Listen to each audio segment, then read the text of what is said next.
Senhor Presidente da Assembleia da República, Senhor Primeiro-Ministro, senhoras e senhores membros do Governo, senhoras e senhores deputados, Senhor Deputado André Ventura.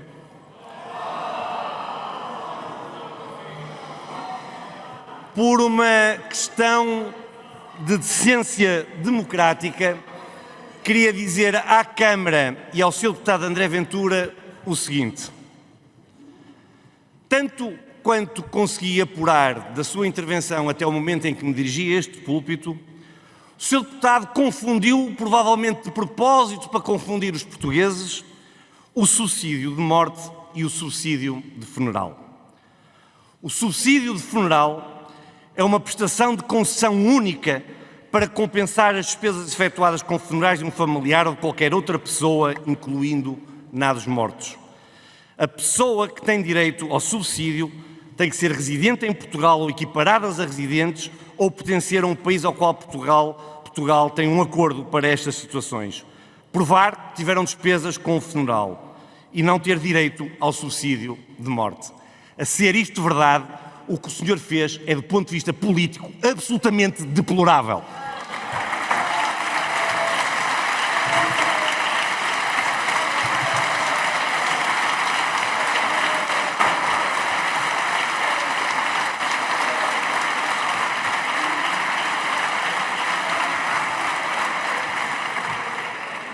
Encerramos a discussão da generalidade do Orçamento do Estado para o ano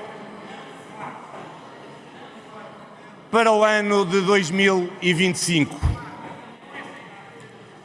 Um orçamento que não é socialista, um orçamento que não é liberal, um orçamento que também não é populista. Então o que é? É o orçamento da Aliança Democrática, é o orçamento das pessoas e para as pessoas.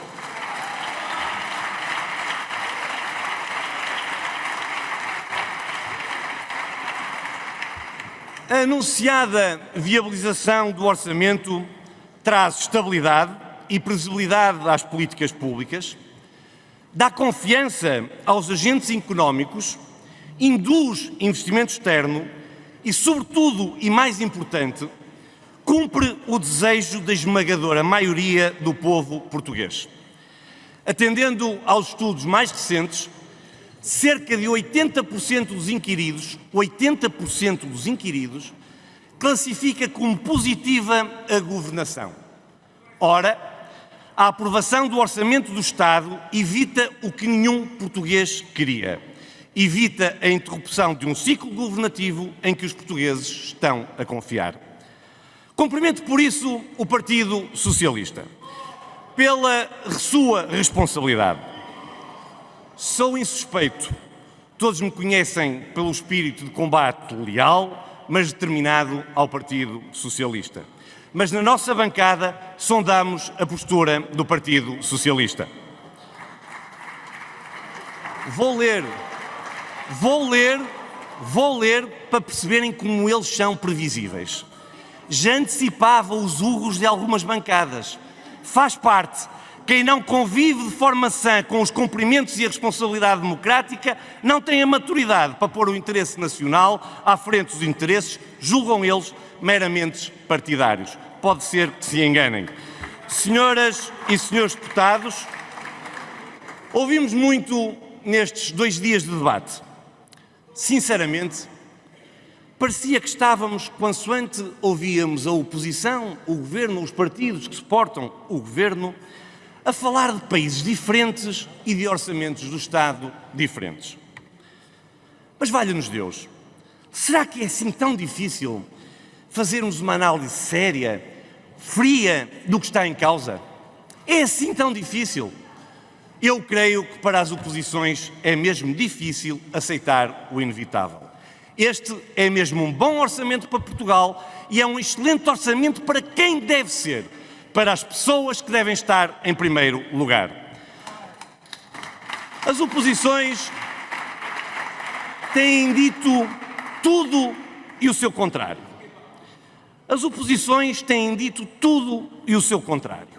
O Chega diz que este é um orçamento socialista, mas são eles que votam semanalmente com os socialistas.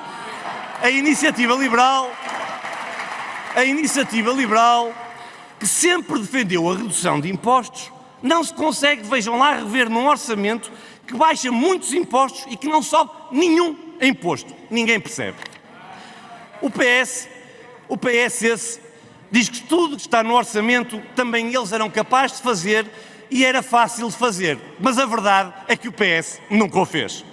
Quando assim é, senhoras e senhores deputados, quando todos dizem tudo e o seu contrário, fica claro à evidência.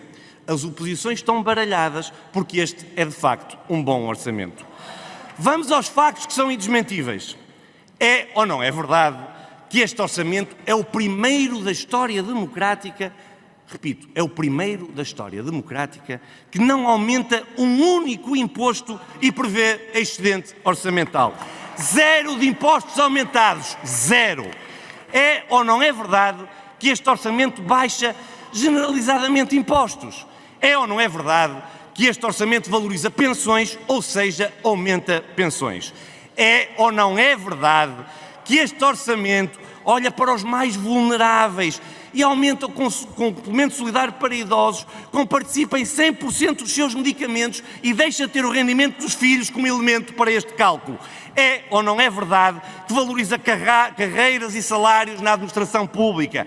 É ou não é verdade, senhoras e senhores deputados, que baixa os impostos sobre as empresas e cria incentivos para o aumento dos salários?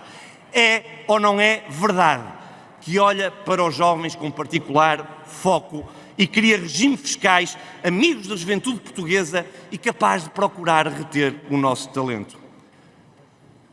Tudo são factos, todos são indesmentíveis. É por isso que as oposições estão baralhadas e não conseguem dizer que este é um mau orçamento.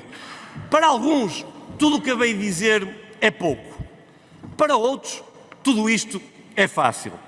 São precisamente os mesmos que ou governaram ou apoiaram o governo nos últimos 8 anos, mas que nada disto fizeram nos últimos 8 anos.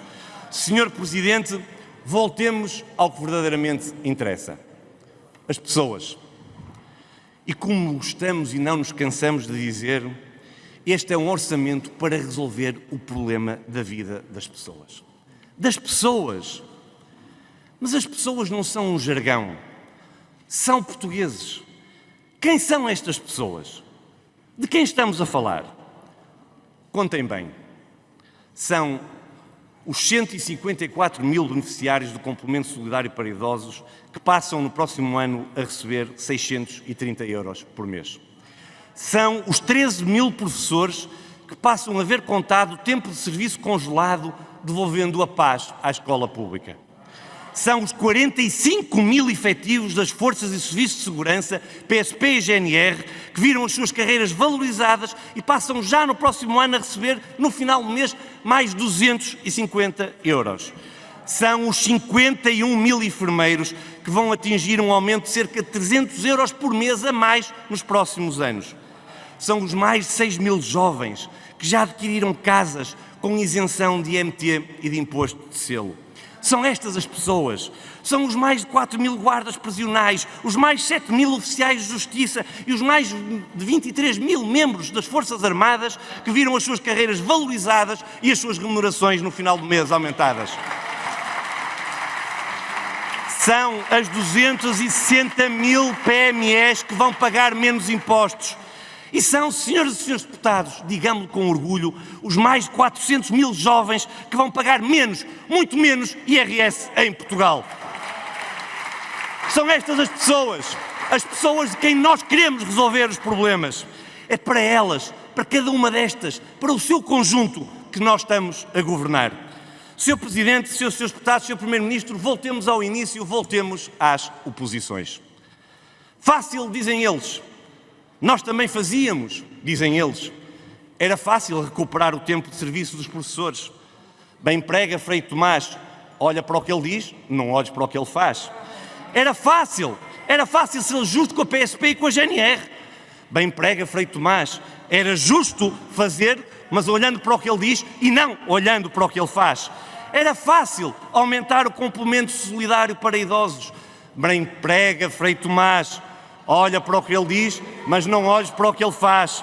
Era fácil, era muito fácil valorizar enfermeiros, técnicos de justiça, antigos combatentes, forças armadas. Bem prega Frei Tomás, olha para o que ele diz, não olhes para o que ele faz.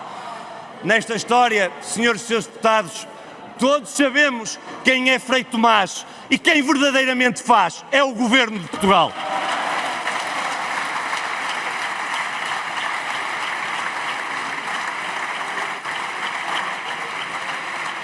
Senhor Presidente, senhoras e senhores deputados, eles dizem, nós fazemos. Eles não fizeram, nós estamos a fazer. Eles são de palavras vãs, nós somos de ação. Termino por isso com um apelo e uma constatação. Um apelo pelo respeito da decisão soberana do povo português que escolheu o nosso programa eleitoral e um apelo de respeito pela esta Câmara, pela Assembleia da República que viabilizou o programa do Governo. Sim, quero mesmo com isto dizer que seria inadmissível que os mesmos que garantem viabilizar o orçamento do Estado aproveitassem a especialidade para o desvirtuar. E a constatação? A constatação é clara. Herdamos um país num caos funcional, mas não nos cansaremos sem transformar Portugal. Enquanto houver estrada para andar, nós vamos continuar. Com os portugueses e com a célebre frase: muitos prometem, ADES faz.